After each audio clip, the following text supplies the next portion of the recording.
Untuk teman-teman yang menonton kajian ini, jangan lupa bersalawat kepada Nabi kita Rasulullah Muhammad sallallahu alaihi wasallam. Allahumma salli ala Muhammad wa ala ali Muhammad. Sallallahu ala Muhammad sallallahu alaihi wasallam.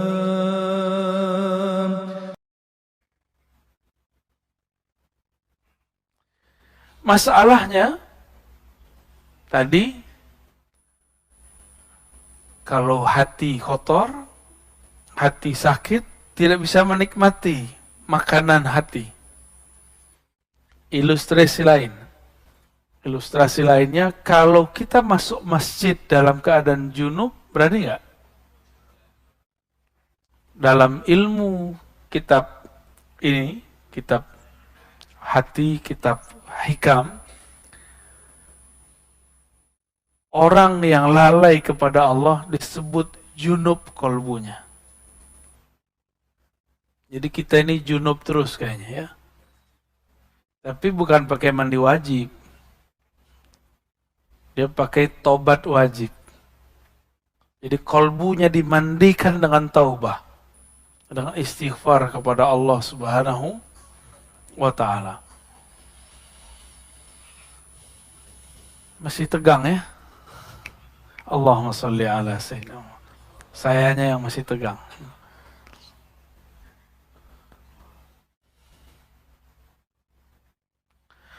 Awrada alaika alwarida litasallamaka min yadil aghyar wa liharriraka min riqil athar. Awrada alaika, yang paling atas ya. Awrada alaika, Allah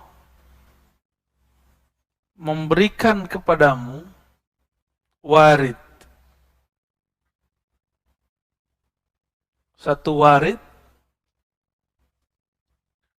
supaya apa? Litasallamaka min yadil aghyar. Jadi warid itu agar dia mengambilmu dari pengaruh selainnya. Jadi kita ini kadang-kadang zikir gak ada rasa. Tiba-tiba di saat hilang keinginan dapat rasa. Nah, jadi zikir gak boleh nafsu. Baca Quran gak boleh nafsu, Pak. Kalau zikir punya nafsu, pengen khusyuk, gak dapat khusyuknya. Ya, zikir pengen usul, pengen sakti, nggak sakti antum. Ya, sama dengan ketemu guru, ketemu ustadz pakai nafsu, nggak akan ketemu. Nggak usah nafsu. Ya, segala sesuatu itu biasa-biasa aja. Jangan terburu-buru, jangan tergesa-gesa, jangan maksa-maksa, jangan maksa Allah juga. Kalbu kita belum siap. Antum mau merasakan yang Nabi rasakan? Ntar keluar rumah, pohon ngomong. Berani nggak? Paling-paling besok gila. Ngomong-ngomong sendiri, ya, ngomong pohon. Gak sanggup kita. Maka Allah Subhanahu wa ta'ala mengambilnya pelan-pelan. Ada yang diambil langsung. Yang diambil langsung, terjadilah apa yang disebut majzub. Tahu majzub? Masih ingat ciri-ciri wali? Macam-macam wali ada 3. Wali malamatiyah, wali majzub, wali sufi. Wali majzub ini yang mendadak diambil oleh Allah Subhanahu. Jadi dia diberikan mahabbah, diberikan ma'rifat secara mendadak. Maka kaget itu, akalnya kaget. Orang biasa yang tidak mengerti walaupun gelarnya doktor, ustadz, kiai 1000 kali, kalau nggak paham ilmu ini, dia akan anggap orang yang mengalami itu gila. Dan saya dituduh orang yang meyakini wali gila. Menurut antum, Wan Syekhon gila nggak? Wali pastinya. Ya, saya punya penyakit serak kalau berbicara, apalagi pagi-pagi begini. Tiba-tiba beliau ngantarin satu obat yang sampai sekarang mujarab. Dokter diobatin orang gila, mungkin nggak? Hah? Mungkin nggak? Mungkin nggak dia gila? Nggak mungkin. Ente yang nggak paham. Ya. Jadi kita tidak pernah meyakini wali itu gila atau orang gila wali, nggak ada. Kita menyebutnya majzub, dan majzub beda dengan majnun. Majzub orang yang ketarik akalnya karena cinta, sedangkan majnun orang yang tertutup akalnya disebut gila. Waliharriraka min rikil athar. Allah memberikanmu warid, pertama menyelamatkanmu dari selainnya, yang kedua membebaskan kamu dari perbudakan athar, alam semesta. Athar itu boleh juga diartikan ciptaan Allah Subhanahu wa ta'ala. Kita ini mohon maaf sudah jadi budak fulus, budak badan. Coba antum lihat. Berangkat pagi, pulang sore. Untuk apa? Fulus, jujur aja. Fulus untuk siapa? Untuk keluarga, untuk anak, untuk badan, untuk lifestyle, gaya hidup. Berarti kita betul-betul jadi budak badan ini. Budak dari pasangan kita sendiri. Mau jadi budak. Ya, budak kalau di Malaysia anak-anak. Tapi perbudakan, paham perbudakan. Waliharriraka min rikil athar. Allah berikan rasa supaya kamu tinggalkan perbudakanmu. Inilah yang membuat antum hadir pagi ini. Insya salah satu perbudakan badan tidur. Jadi tidur itu tanda kita tergadaikan oleh tubuh ini. Jadi pengennya jam segini ngapain? Tidur ya. Sama Pak Sio pengen tidur. Tapi karena janji, gak boleh egois. Ya. Doakan saja saya selamat dan sehat selalu. Dan teman-teman yang bersama. Ya. Kalau dihitung-hitung capek Pak. Ngajar itu capek, lelah. Tapi ya, kalau kita pikir lelah, kapan berjuangnya? Ya. Itu suara apa itu Bu? Ya, ditahan. Ya. Yang terganggu bukan saya, orang di depan saya ini, kekasih Bapak Ibu ini.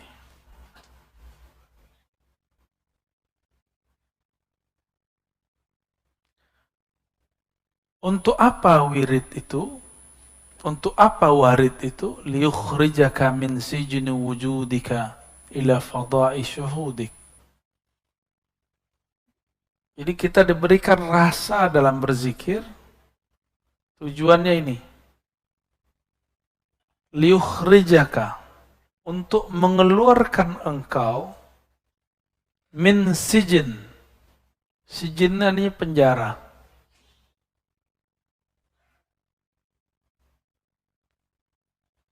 Kemarin saya ketemu dengan ketua rutan di pelosok negeri, di perbatasan Kalimantan Barat dengan Malaysia. Bapaknya baik sekali. Kita disambut benar-benar baik. Sebelum saya keluar, selesai kita ngisi kajian untuk para napi, nggak tahu napi namanya, Tiba-tiba ketua lapasnya, ketua rutan yang ngomong, Ustadz, doakan saya pindah segera. Waktu kajian saya ngomong, semua kita ini terpenjara. Saya tunjuk dia, ini dia terpenjara, ini terpenjara semua. Bedanya, yang lagi ditahan dengan fisiknya. Yang sedang bekerja, dia tahanan pekerjaannya. Tahanan daripada tuannya, atasannya. Benar nggak? Suami istri, kalau tidak kenal Allah, tidak cinta Allah dan Rasulnya, menjadi tahanan rumahnya. Coba lihat suami-suami ngomongnya apa? Takut sama istri. Padahal yang benar hormat kepada istri, dua hal yang berbeda. Menghargai istri itu beda sekali. Banyaklah kiai-kiai takut sama istri ya. Kalau kiai sudah takut sama istri, gimana nasib jamaahnya? Kalau kiai sudah takut dengan yang di rumahnya, bagaimana dia berjuang melawan musuh di luar sana? Yang di rumah bukan untuk ditakuti, tapi dicintai dan dihargai, udah sederhana. Dan mereka harus jalannya bersama Allah. Maka bahtera rumah tangga yang bukan karena Allah, bubar aja. Ya, untuk apa dipertahankan? Antum akan menjadi budak selama-lamanya. Jadi kalau enggak betul-betul sejalan kepada Allah, ya nggak usah dipertahankan.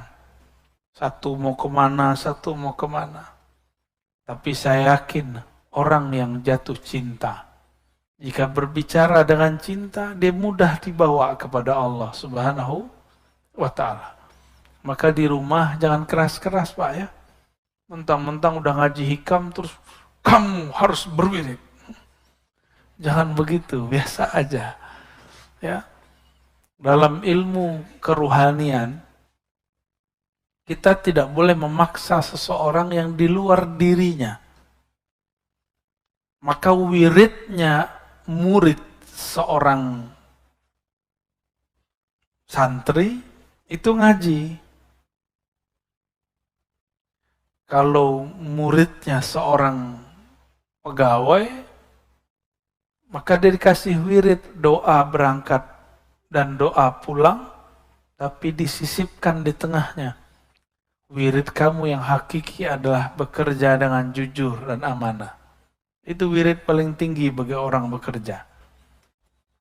Bagi pemimpin, itu wiridnya adalah amanah dan adil. Kalau wirid saya, ngajar dengan ikhlas. Ikhlas itu yang berat Pak, ngajarnya gampang. Ya. Tapi kalau sudah ikhlas, tidak ada lagi yang berat. Kenapa ikhlas itu berat? Karena pakai akal, diakal-akali. Tapi kalau sudah dengan ruhani, maka tiada hambatan. Bapak Ibu ini kan sudah bekerja, itu dengan hatinya. Maka tahu-tahu sudah 10 tahun bekerja ya. Tahu-tahu udah 15 tahun bekerja. Tahu-tahu udah beruban, tahu-tahu udah jadi kakek nenek. Bener. Saking cintanya sama pekerjaan lupa. Saya mau tanya, Bapak sudah nikah berapa tahun? Iya. Coba dikenang Pak awal nikah Pak. Langsung teringat? Sebentar nggak? Sebentar, berarti Bapak cinta sama istri. Ya, alhamdulillah. Ente udah hamil. Anak berapa? Rasanya berapa tahun? Ya, rasanya nikah udah berapa lama? Bentar. Berarti dia cinta sama bininya kan? Bapak buka tuh bajunya ada tatonya tuh. Galak-galak begitu ternyata hatinya lembut ya. Dan kadang yang keras itu orang berserban kayak berkopiah kayak saya nih. Dia kan berserbannya belakangan ya. Kadang-kadang orang beragama, taat itu lebih keras, lebih kaku daripada orang-orang yang tubuhnya sudah bermaksiat, sudah bertato. Lebih gampang tersentuh kadang. Karena orang taat nih, sok taat. Kalau sudah ada sok sedikit, susah masuk ilmu.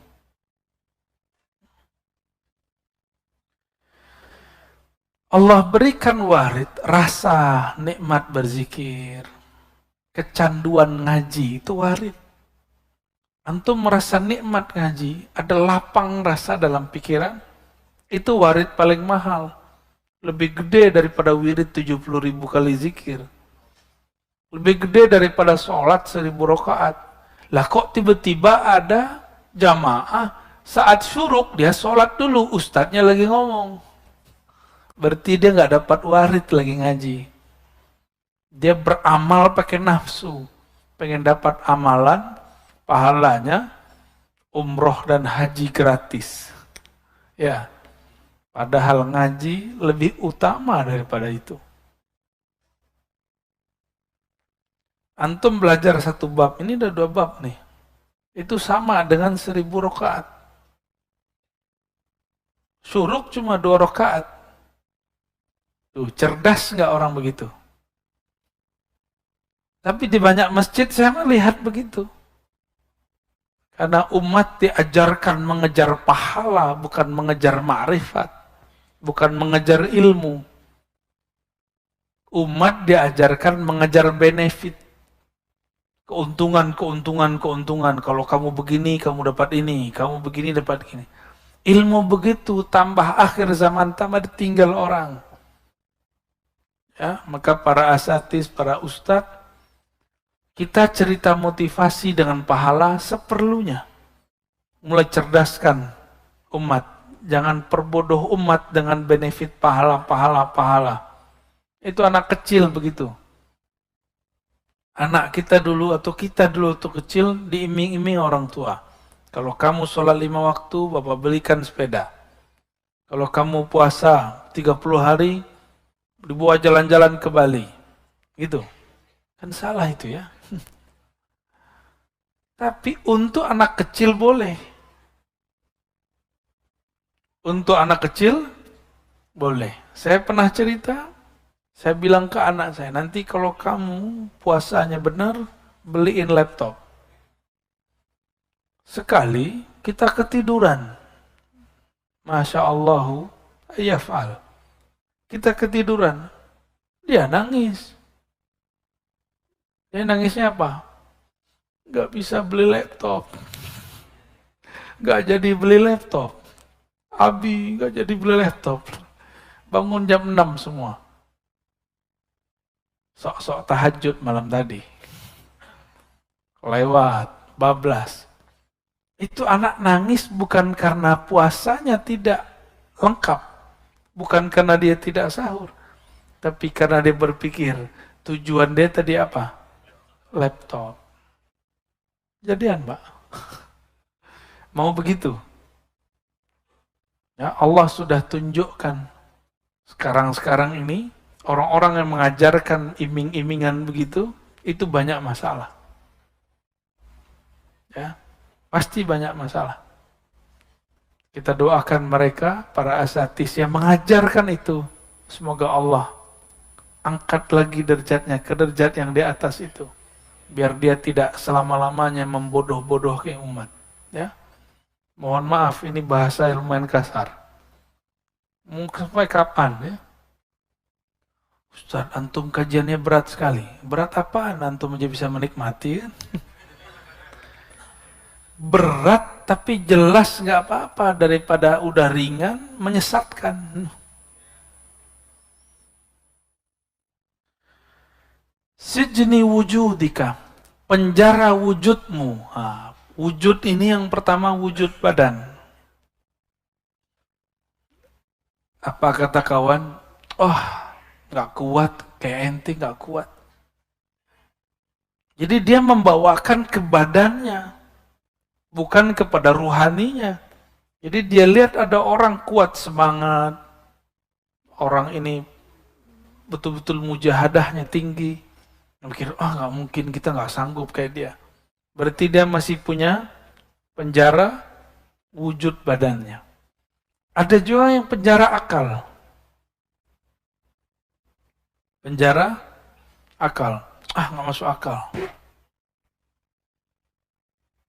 Yang paling lucu, ngomong kayak ilmiah, tapi salah bahasa. Nggak logis. Saya tanya, masuk nggak logis apa? Nggak masuk akal. Nggak masuk akal beda dengan nggak logis. Tahu bedanya? Apa bedanya, Pak? Jangan-jangan selama ini kita ngomong, kita nggak paham apa yang kita omongi. Apa beda akal dengan logis? Ada beda nggak? Nah, logis. Logis itu dari kata logos.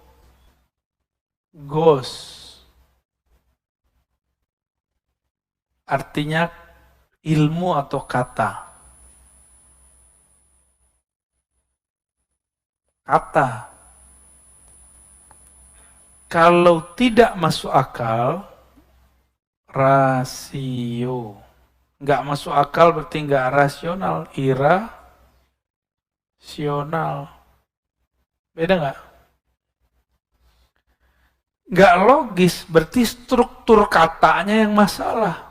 Kalau nggak masuk akal, berarti akal nggak sanggup mencernanya. Bisa bedain? Api tidak membakar Nabi Ibrahim. Itu masuk kemana? Irasional. Beneran. Akal antum berarti kecil. Hah? Berarti di Quran ada yang nggak masuk akal dong. Nggak masuk akal atau akal antum nggak sanggup? Kalah sama orang Banten nih. Di Banten biasa aja orang ini badannya pakai api nggak kebakar. Masa Nabi Ibrahim aja ente nggak bisa paham? Ya? Berarti rasionya yang kurang terlatih. Ya, rasio itu yang kita sebut akal. Akalnya kurang cerdas itu aja. Ya mohon maaf ya. Semua di Quran masuk akal nggak? Seharusnya. Terus ketika saya turunkan satu-satu tadi, Nabi Ibrahim tidak terbakar. Terus nggak masuk akal? Justru itulah akal yang sebenarnya. Akal yang Allah mau itu akal yang sanggup memahami api tidak membakar itu gimana caranya. Gimana? Mulai ngebul. Ya, jadi jangan sembarangan ngomong nggak logis. Ya. Nggak logis itu nggak sesuai dengan struktur kata-kata atau ilmu. Ini istilahnya orang hukum. Orang hukum tuh ngomong, argumen Anda tidak logis. Baru pas. Ya, coba kan ada persidangan nih tiap minggu yang masuk ke YouTube hasil-hasilnya. Lalu banyak komentator-komentatornya. Itu mereka berbicara di bab logis. Nah, seorang hakim itu membaca kelogisan seseorang. Walaupun dia benar, nggak logis salah. Walaupun dia salah, kalau dia bisa melogiskan, dia benar. Nabi sendiri yang ngomong. Jadi kata Nabi, aku ini cuma manusia. Kalau kalian bawa sesuatu dengan hujah yang logis, aku pasti percaya. Aku menangkan di pengadilan. Itu Nabi yang ngomong. Maka banyak kasus dari zaman Rasulullah, karena orangnya tidak bisa membawa hujah, dia gagal di pengadilan. Bukan berarti pengadilannya nggak adil. Pengadilannya adil secara logis. Tapi mungkin nggak adil secara perasaan. Gitu. Ya. Jadi versi orang awam itu beda. Keadilan dengan versi ahli hukum. Itu berbeda, Pak.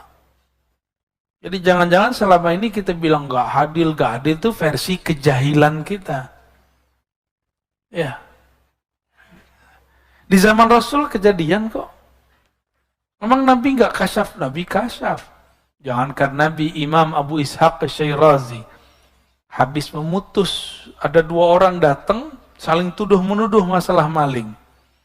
Kalahlah orang kedua, padahal dia tidak salah. Besok bakal dipotong tangannya. Subuh-subuh seperti ini, tar siang mau dipotong.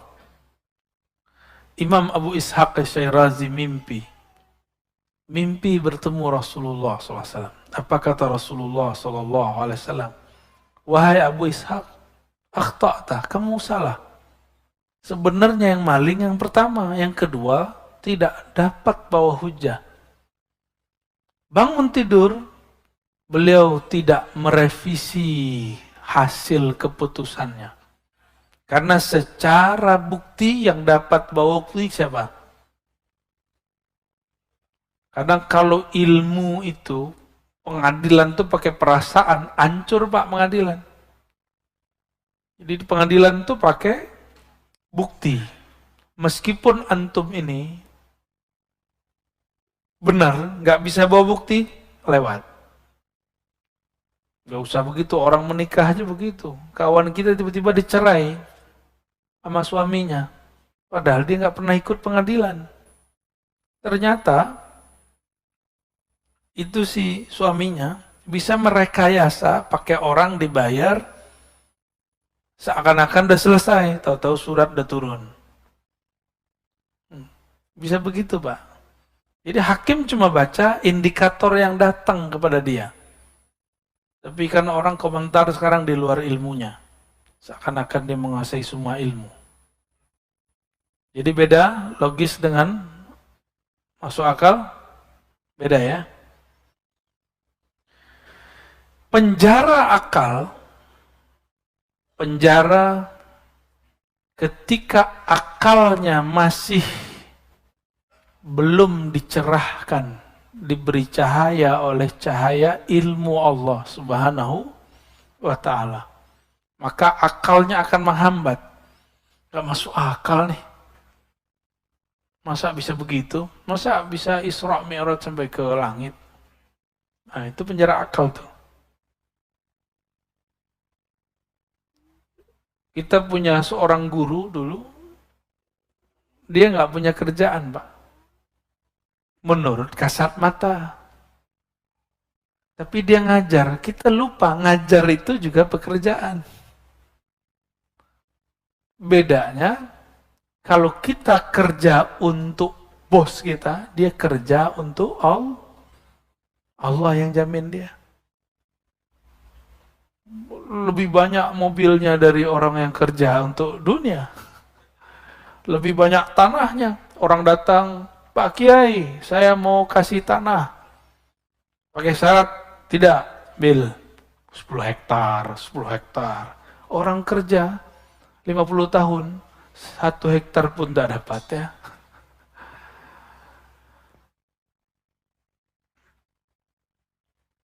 Gimana, masuk akal nggak? Masuk. Berarti akalnya sudah mulai oke ya. Udah mulai connect. Ketemu dengan orang mati, mungkin ya? Orang mati itu yang mati apanya? Oke. Antum udah cerdas. Terus yang masih hidup apa? Ruhnya. Maka kalau saya mau ketemu dengan ruh orang mati, tubuh ini harus dianggap mati, dikondisikan mati. Baru ruhnya bisa ketemu dengan ruh orang mati. Itulah yang terjadi pada baginda Rasul SAW. Ketika beliau mengatakan, Ra'aitu Musa yusolli fi qabri. Aku melihat Sayyidina Isa sholat di dalam kuburnya. Bukan di atas kubur, di dalam kubur. Lebih canggih lagi tuh. Beliau ketika sampai di Al-Masjid Al-Maqdis, Baitul Maqdis, melihat 124.000 para nabi dan rasul sholat di belakangnya. Itulah, ini asrar, rahasia, bahwa semua para nabi kemudian menjadi umat Nabi Muhammad sallallahu alaihi wasallam. Jadi makmumnya beliau semua. Maka wajar beliau mengatakan, itu Nabi Ibrahim pun butuh syafaatku baru bisa masuk surga. Apalagi kalian, ya, sok-sokan baru tahajud berapa tahun, ya. Baru ngaji sunnah bid'ah kemarin sore, udah bisa ngancem-ngancem ustadz, ya. Saya bersaksi di akhirat, Anda ini sesat. Emang ente sempat jadi saksi? Berarti dia nggak mengenal akhir zaman, akhirat. Jadi ada namanya al-ilmu bi akhir zaman atau bil akhirah. Ilmu mengenai akhir zaman dan akhirat. Bahwa di akhirat itu nanti orang nggak akan sempat memikirkan orang lain. Hanya Rasulullah lah yang sempat memikirkan selain dirinya. Dan pewaris Rasulullah Sallallahu Alaihi Wasallam. Orang yang di dunia ini memikirkan umat, nanti dia di sana akan dekat dengan Rasulullah Sallallahu Alaihi Wasallam. Tapi orang yang sekarang di dunia ini, dia memikirkan dirinya sendiri, dia jauh dari Rasulullah Sallallahu Alaihi Wasallam.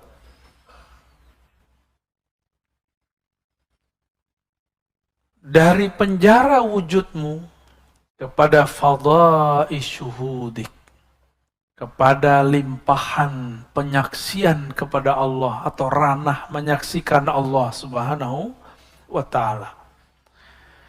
Itu tadi. Kalau Bapak bisa masuk akal nggak? Kiai di kampung digaji 200.000 sebulan dari pesantren.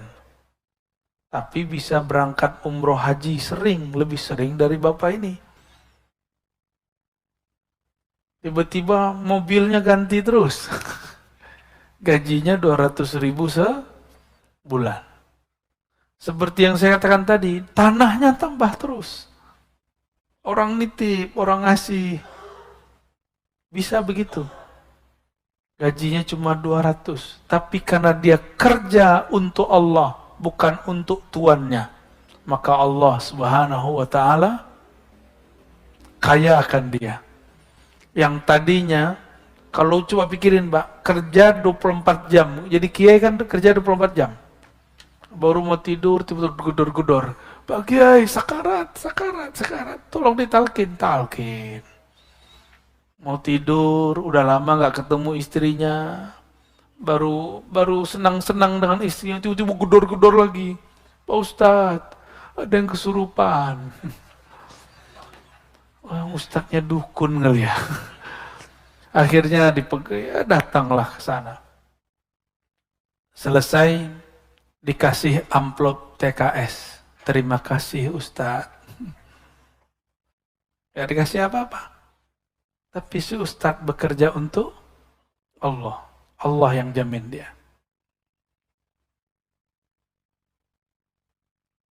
Percaya bahwa keberkahan bukan pada angka-angka. Keberkahan ada karena orang memandang Allah Subhanahu wa ta'ala. Ya. Saya kalau pikir-pikir di pesantren atau di kampus ngajar, malas kita Pak. Tapi kita pikirkan keberkahan, Masya Allah. Ya, ada aja. Dan keberkahan itu milik mutlak Allah Subhanahu wa ta'ala. Dan dia bisa kirim lewat benda apa saja. Di saat kapan saja. Gimana? Yakin anaknya mau jadi kader jadi kiai. Gaji 200.000 sebulan. Baik. Jadi untuk apa wirid? Warid itu memerdekakan kamu dari perbudakan selain Allah Subhanahu wa ta'ala. Sebenarnya di kolbu ini ada penjara Sebelum masuk ke dalam kolbu ada penjara, namanya penjara cahaya. Jadi orang kalau masuk ke situ, dia sudah merdeka dari yang sebelumnya, tapi masuk ke penjara baru. Ini ada teksnya di sini ya. Al-anwar matayal qulubi wal asrar. Al-anwar, apa arti anwar? Cahaya. Ada namanya anwar? Ada ya? Anwar.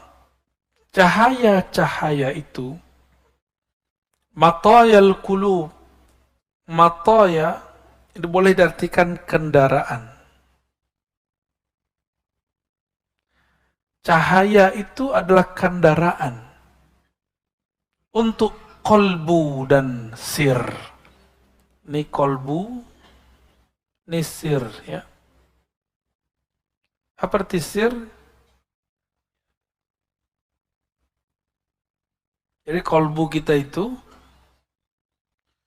ada lapisan-lapisannya. Lapisan terdalam sebelum masuk ke ranah ruh namanya sir. Ya.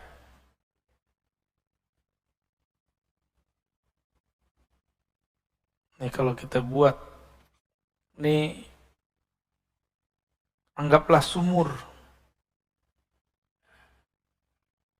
Ini sumur kolbu.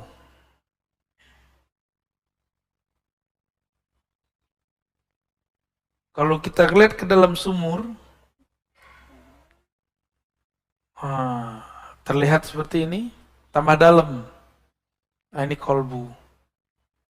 Ada lagi ke dalam, terus ke dalam. Ya. Yang ini disebut dengan fuad. Fuad itu tempat memutuskan apa saja.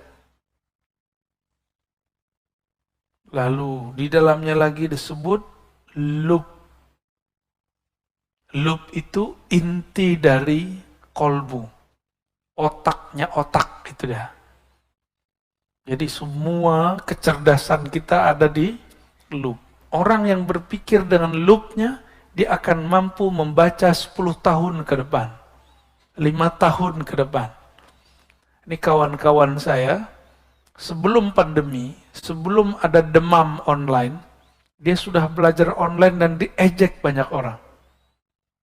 Tapi dia berpikir tenang dengan lubnya. Dagang sama, yang berbeda cara dagangnya. Benar nggak? Dulu dagang nggak? Saya pernah bercerita di sini, di akhir zaman, pasar di mana-mana, tapi sepi. Coba lihat, ruko ada di mana-mana, sepi. Ini zamannya, Pak. Dulu saya pikirkan, pasar sepi, nggak ada transaksi. Ternyata Nabi hanya sanggup membahasakan ke masyarakat Arab saat itu, akhir zaman, pasar-pasar luas di mana-mana, tapi sepi. Maksudnya, orang cukup pakai handphone, smartphone. Itu zaman Nabi Yusuf aja nggak ada itu, Pak. Nabi Sulaiman bisa terbang kemana-mana, itu iri dengan zaman ini. Kalau perlu dia hidup jadi umat Nabi Muhammad SAW. Ya, gimana? Mau jadi umat terdahulu? Saya nggak mau, Pak. Saya bangga jadi umat akhir zaman. Alhamdulillahirabbil alamin. Imam Abu Hanifah berfatwa banyak hal dan itu berlakunya baru sekarang. Zakat fitrah boleh dengan yang senilai, boleh dengan fulus, boleh dengan yang senilai. Misalnya kita pakai pencet-pencet jadi nggak? Ya, mohon maaf nih para kiai yang sangat setia dengan mazhabnya, mazhab jadulnya.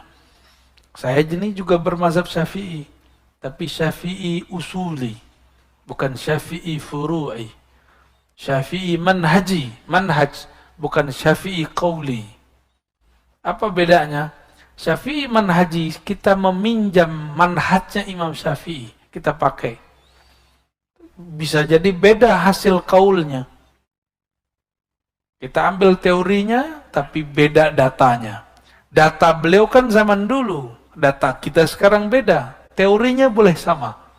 Apa nanti perbedaannya? Coba lihat, ribet nggak? Mohon maaf ya.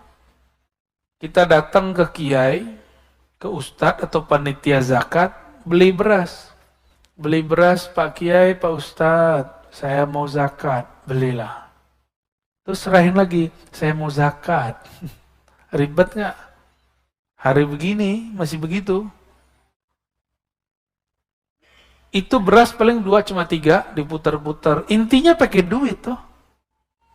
Tapi begitulah ulama ahli fikih menjaga keorisinalitas pemikiran mereka. Cuma saya nggak sepakat kalau harus saklek. Sekarang zaman orang lagi di mobil, lagi di pesawat, di mana bisa pencet jadi. Lalu kenapa kita harus mempersulit? Maka jika ada waktu, lakukan itu. Lakukan, anterin beras. Jika tidak ada waktu, kita ambil yang baru ini. Jadi nggak boleh saklek juga, nggak boleh juga menghina yang lama. Ya, yang lama kita pertahankan jika memungkinkan. Jika tidak, kita terima yang baru. Itu orang punya loop. Di dalam inilah namanya ruh. Qalbu ini, supaya dia bergerak, masuk ke dalam fuad, dia harus pakai cahaya. Cahaya apa? Cahaya ma'rifatullah. Cahaya mengenal Allah Subhanahu wa ta'ala. Saya boleh sebut ini boleh kita sebut dengan, kalau ada smartphone, ini smart apa? Qalbu. Kalau smart qalbu, di dalamnya pasti ada memori, server, ada Play Store, apa kalau Apple itu apa? App Store. Ini juga ada Qalbu Store. Bukan store, Pak. Apa yang terjadi di sana? Allah menurunkan di dalamnya rahasia-rahasia, ilmu pengetahuan. Kenapa ilmunya para ustadz mentok? Ngaji itu yang diulang-ulang. Karena ilmunya terbatas pada yang tertulis atau yang didengar. Atau pada hafalannya. Kalau dia punya smart qalbu, aktif. Ada pulsanya, ada paketnya, kan beda paket, beda hasil, Pak. Ya. Atau dia nggak punya, dia cuma punya jaringan wifi. Maka dia aktifkan, dia dekat kepada sumber, maka dia bisa mendownload. Orang yang bisa merasakan ini, inilah yang disebut laduni. Jadi paham laduni itu apa? Masuk. Bisa dipahami. Jadi laduni itu nggak aneh-aneh, Pak. Laduni itu bukan berarti kepala dikeplak-keplak terus masuk ilmu, tuh nggak. Ambil kitab terus gini, masukin, nggak begitu. Zikir 70.000 kali dapat laduni, enggak. Laduni itu bukan orang banyak zikir, orang banyak baca. Laduni itu ketika si qalbu tahu dari mana dia menggali. Qalbu menggali dari buku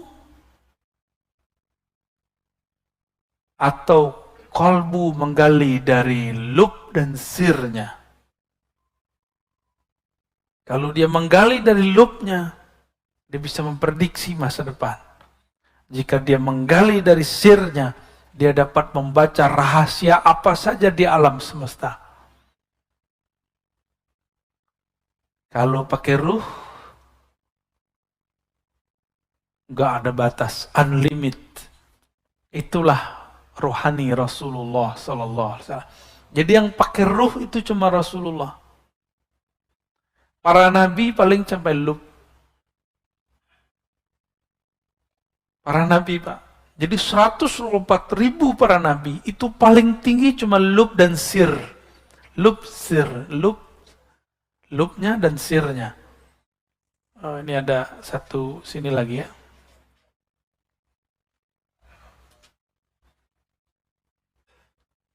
Sampai di situ para nabi. Nah, nabi yang sampai ke sir itulah 313 rasul. Sedangkan selainnya sampai di awal-awal sir itu. Sedangkan yang 313 itu di ujung. Udah di ujung pencapaian rohani. Yang menjadi pakar ruh cuma Rasulullah sallallahu alaihi wasallam. Maka ilmunya Rasulullah di atas para malaikat. Jibril nggak bisa tembus, Pak. Jibril cuma sampai ke Fuad. Jibril menurunkan Al-Quran sampai ke Fuad. Sebenarnya dia tidak menurunkan, dia cuma nyolek Fuadnya Rasulullah. Ternyata dalam kolbu Rasulullah sudah ada semua Quran. Jadi Quran turun itu cuma formalitas. Pada hakikatnya di kolbu Nabi sudah ada semua Quran itu. Kan khuluquhul Quran, akhlaknya Quran, berarti dia itu batangannya Quran, kira-kira begitu. Isinya Quran ya Rasulullah itu sendiri. Kalau akhlaknya Quran, sifatnya apa dong? Hembusannya apa dong? Dialah hakikat Quran yang sebenarnya. Dengan demikian Rasulullah SAW itu ilmunya unlimited, tidak terbatas. Kalau kita ada kuota unlimited, tapi kalau habis jatahnya loading.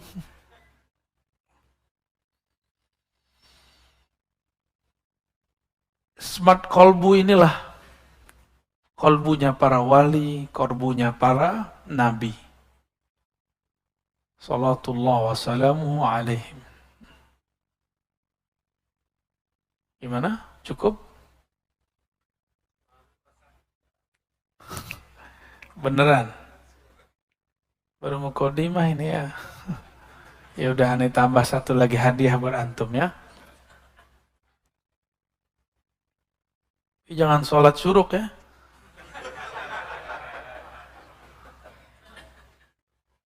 Orang lagi bagi-bagi asror, dia malah sholat syuruk. Yang paling lucu, kawan kita sholat. Saya nggak tahu dia sholat sunat atau sholat wajib. Saya lagi bahas asrar. Dalam sholat dia dengerin ceramah saya. Ya. Beramal jangan dengan nafsu ya. Beramal itu ya dengan makrifat itu kita beramal. Kita ini kan senang sibuk tapi hasilnya dikit. Lagi ngapain? Sibuk. Gaji gitu-gitu aja. Sekarang ini orang udah rebahan, gaji jalan terus. Ya, kaum rebahan. An-nuru jundul qalb. Cahaya keilmuan itu, cahaya makrifat itu jundullah, tentara Allah. Jundul qalbi, tentara qalbu. Tentara butuh komando nggak? Butuh komando. Betul? Beneran? Maka ini kolbu harus dilatih mengomandoi nur. Butuh mursyid. Syekh yang membimbing dia. Kalau enggak nanti, ketika ada cahaya yang tadi tidak terlihat, namanya kasyaf. Paham? Kalau sesuatu terlihat, kolbunya belum terlatih, nanti kolbunya akan tersesat pada kasyaf syaitan. Karena kasyaf ini terbagi Ya, kasyaf. Apa arti kasyaf? Terbukanya tabir gaib. Kasyaf ya. Terbukanya tabir gaib. Kasyaf ini ada kasyaf syaitani.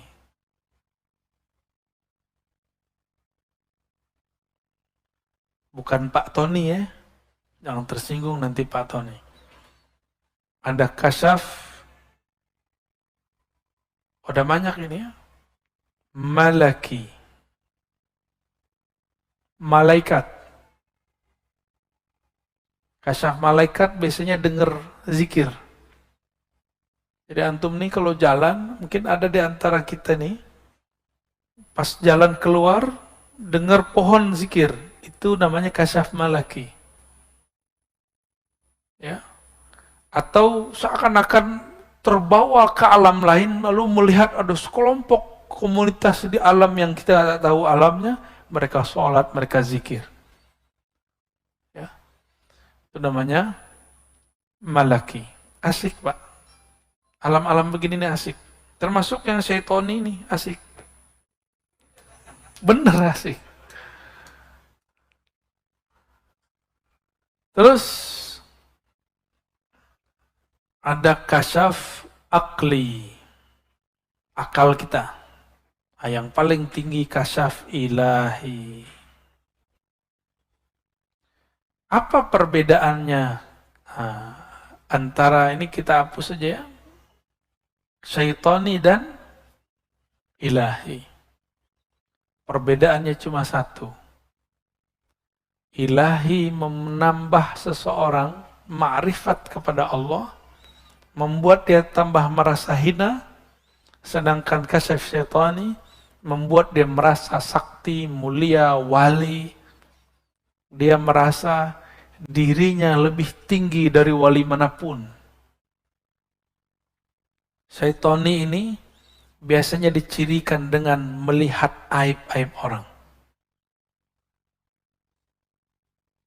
Makanya kita tegur kalau ada murid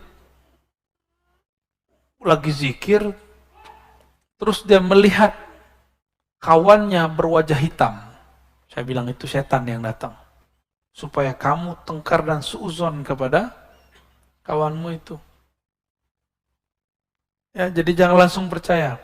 Ciri-ciri kasyaf syaitani terbukanya aib orang lain, dah gitu aja. Jadi kalau setiap aib itu bukan dari Allah. Dan biasanya kalau itu dari Allah, dia berbicara aib, tapi nggak disebutkan orangnya, cuma dikasih simbol-simbol. Suatu kali saya diuji oleh Allah. Harus mundur dari semua jadwal saya.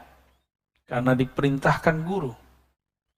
Lalu saya menyarankan orang yang hikmah kepada guru saya untuk nggak percaya kepada panitia yang di sana. Karena mereka menurut saya tidak terpercaya. Tapi saya dianggap su'ul adab. Dan saya ridho. Tapi sebelum saya meridho itu, tiba-tiba Allah kasih penglihatan. Lagi tadi, sebelum kayak kita datang ke masjid 15 menit sebelum azan. Saya zikir 15 menit, tiba-tiba Allah tunjukkan. Habis lagi zikir nih, nggak tidur. Ada orang kayak santri cium tangan guru saya, tapi lidahnya seperti ular. Tapi orang ini nggak kelihatan wajahnya siapa. Nah ini berarti dari Allah. Karena saya tidak kemudian bersuuzon kepada siapapun. Cuma kemudian mencari-cari ini siapa. Karena Allah Ta'ala yang menurunkan, maka kita katakan, ya Allah, bimbing aku di jalan. Jangan sampai menyalahkan orang yang tidak salah. Bantu menyelesaikan masalah. Ternyata betul, bertahap Allah bukakan siapa orangnya. Tanpa perlu saya ngomong. Jadi kalau kasyaf dari Allah, nggak bisa direncanakan Pak. Penciriannya apa yang paling penting? Tidak menyebutkan aib seseorang secara jelas. Gitu ya. Nanti antum nih zikir, tiba-tiba ngelihat di jidat kawan kita ada noda hitam. Nah, itu dari setan tuh. Ya. Itu dari syaitan. Pastikan dari setan. Karena jelas ada orang di situ. Tapi kalau kita tiba-tiba melihat ada sesuatu, orang lagi zikir, tapi kepalanya berubah, tapi kita nggak tahu siapa orangnya. Tunggu aja, nanti juga ada.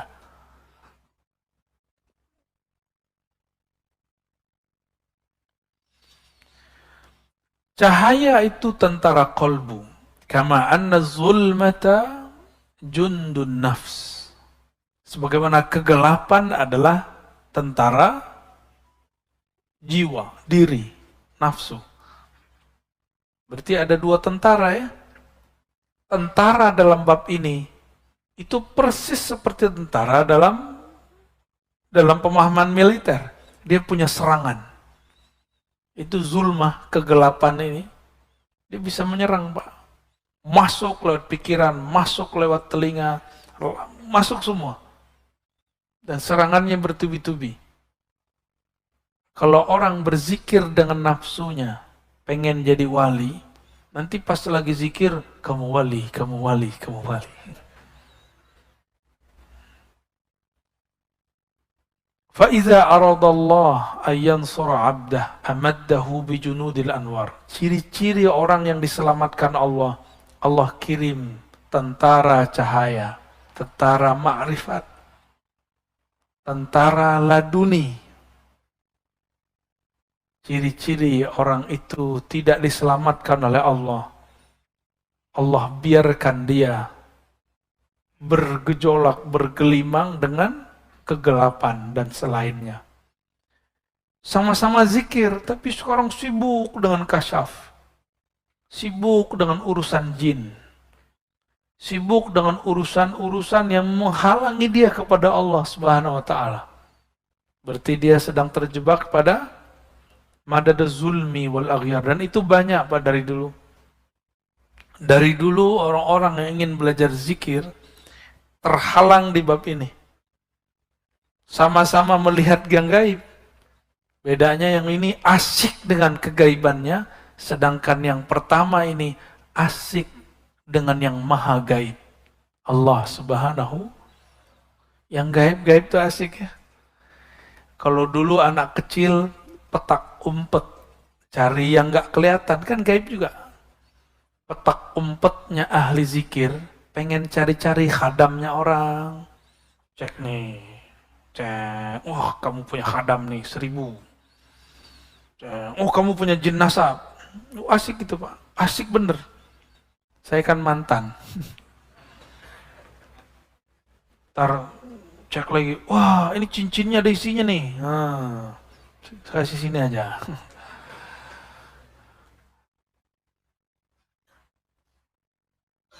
Maka kalau Bapak Ibu nih simpan benda-benda yang diisi-isi, saran saya dikubur aja.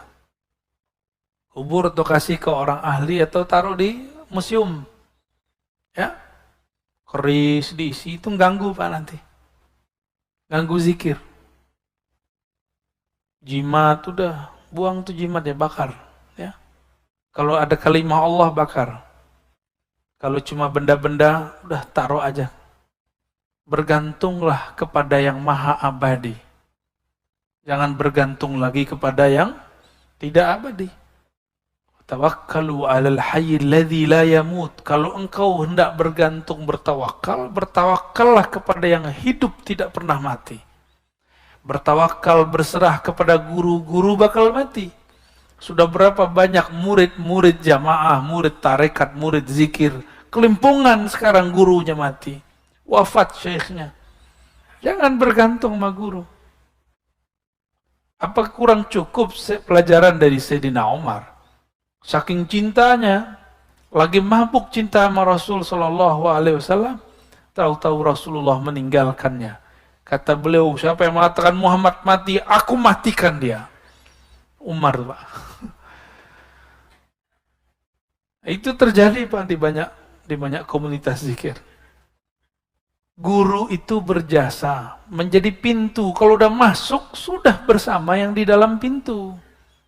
Jangan, nggak usah dibawa-bawa pintunya. Ya. Paham maksud saya? Sayyidina Ali mengatakan, ana madinatul ilm wa aliyun babuha. Nabi Muhammad SAW menyebut Sayyidina Ali, aku kota ilmu, Ali pintunya. Itu hadis mutawatir, didhaifkan oleh kelompok pembenci Ahlul Bait. Ahlus Sunnah cinta sahabat, cinta Ahlul Bait. Kita respect kepada dua golongan ini. Jadi ciri-ciri Ahlus Sunnah yang sebenarnya cinta ulama, sahabat, cinta Ahlul Bait. Cinta Ahlul Bait bukan berarti membenarkan semua kata-kata Ahlul Bait. Ini kan ada Sayyid, ya, ada Habib paling 1-2 orang. Ya dia sama kayak kita, tanya aja sama dia. Nggak ngaji dia jadi orang jahil. Nggak sholat dia jadi fasik. Ya. Sama. Bahkan dosanya lebih besar dari kita. Karena di dalamnya ada darah Rasulullah Sallallahu Alaihi Wasallam. Emang enak jadi Habib. Ya. Kawan-kawan mau jadi Habib, atau Habib palsu. Habib PA atau... Ya. Emang kalau udah pakai gamis jadi Habib. Pakai jenggot, ngomong tabarakallah, masya Allah. Enggak jadi Habib. Habib itu nasab dari Rasulullah SAW, dan itu anugerah. Karena ada satu prestasi di alam sana dulu dia buat oleh ruhnya, maka dilahirkan sebagai Habib.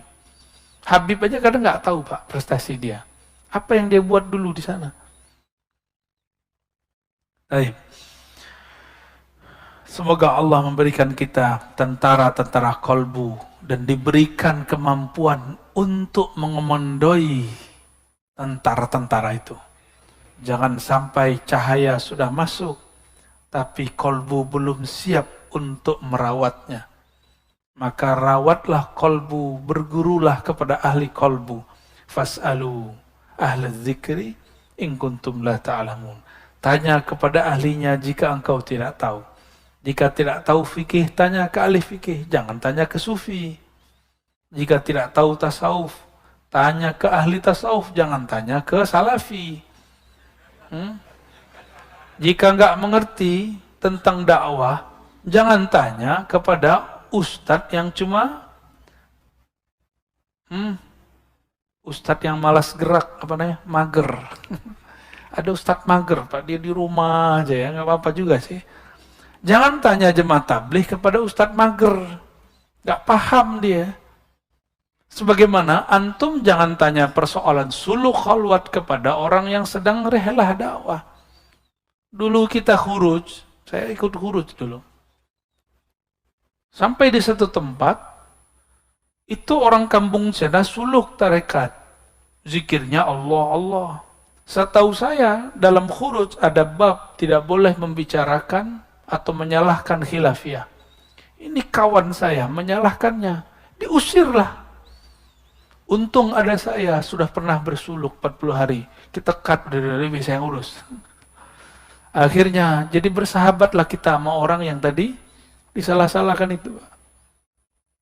Malah dia baca-baca isi hati saya. Dia kira saya nggak bisa baca juga. Taib, alhamdulillahi rabbil alamin. Ngebul ya. Semoga Allah kirim tentara kolbu, bukan tentara nafsu. Ya. Dekati ahlinya, jangan jauh dari mereka, amalkan ilmunya. Insya Allah tentara kolbunya dapat dikendalikan. Ya. Amin ya Rabbal. Mungkin ada 1-2 pertanyaan.